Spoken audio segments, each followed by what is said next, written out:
You're this perp back with another video, and I just got out of watching Morbius. Now, after several delays, finally this movie gets released. And there's a lot of controversy even before this movie came out, like with Sony spoiling their own movie, people saying they have one of the worst post-credit scenes that they have ever seen. It's labeled as the worst Marvel movie in a long time, or probably the worst Marvel movie ever. This is technically an MCU movie, even though they're probably not gonna say it, but you know, worlds are colliding, and I'll get into that in my thoughts later on in this review. But I'm pretty sure what you're here for is to wonder, is this movie as bad as people are saying it is? Me personally, like, you know, not looking at any reviews or anything like that, just giving you my point of view of this movie, I would say it's not as bad as people are saying, but I can see why people do not like this movie, or majority of critics are coming out and saying this is one of the worst Marvel movies. I know I'm like beating a dead horse, but I keep on saying that, but this was kind of interesting to me. But I could see where things went left. So you have Jared Leto as Michael Morbius.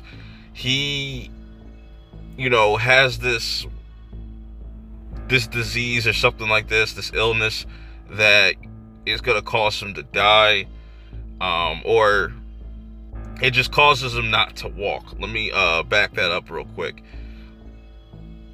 What he tries to do in this is try to find a cure to fix his illness, and he has a friend named Milo that, you know, he's grown up with over like 25 years. They give us a little flashback.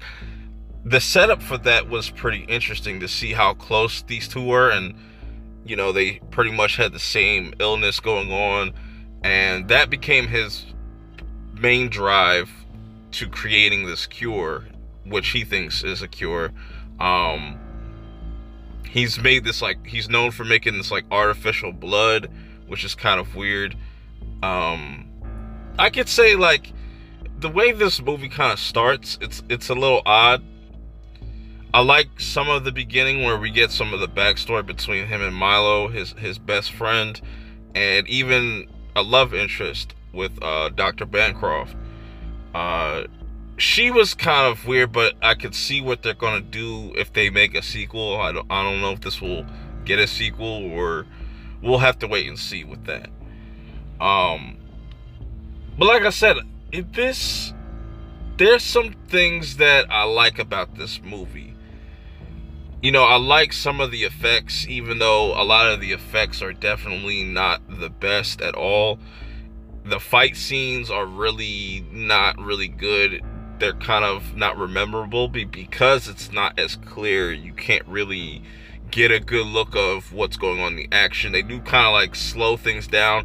It becomes kind of goofy where you have a character running in slow motion. It's just like, all right, bro, it's like taking them like 10 minutes to get to Morbius. And I understand it's like he can slow things down in his mind because things kind of move differently. He kind of sees things differently, but they could have done something better than that, or just kind of sped that up a little bit.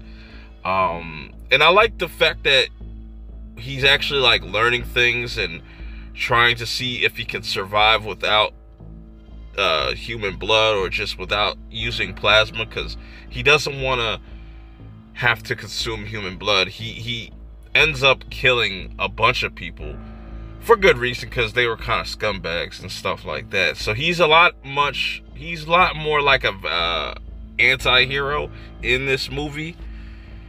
Compare this to, you know, the Spider-Man animated series that we got in the 90s. I would prefer that. I was thinking that they would have gone that direction, because I feel like his whole origin for that is much better than this.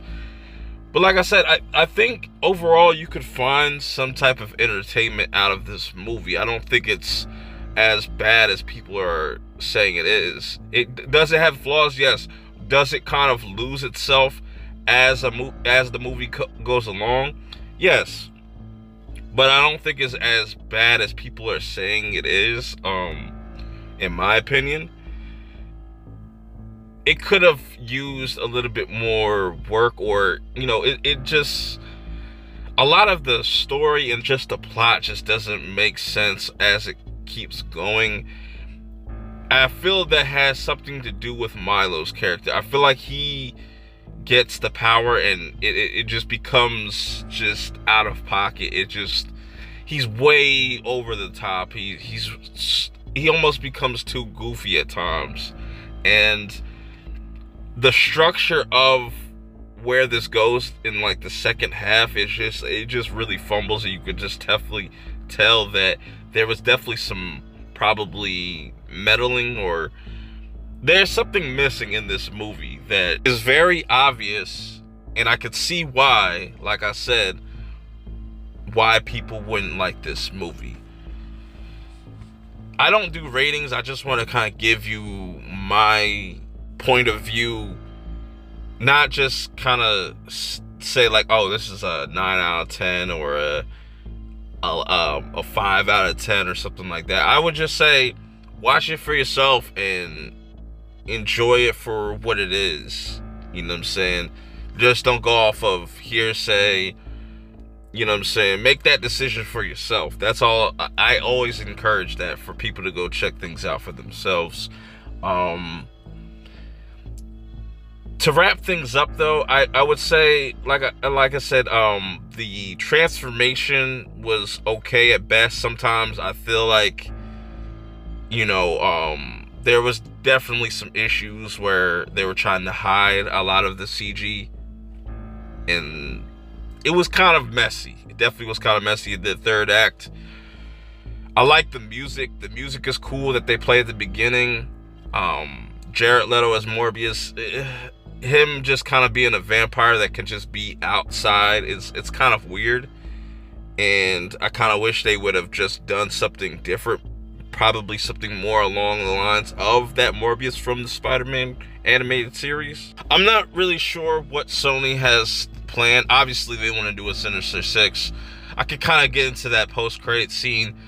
Pretty much the Vulture ends up in the Venom universe, which is kind of interesting. So it's gonna be Morbius, Craven, Venom,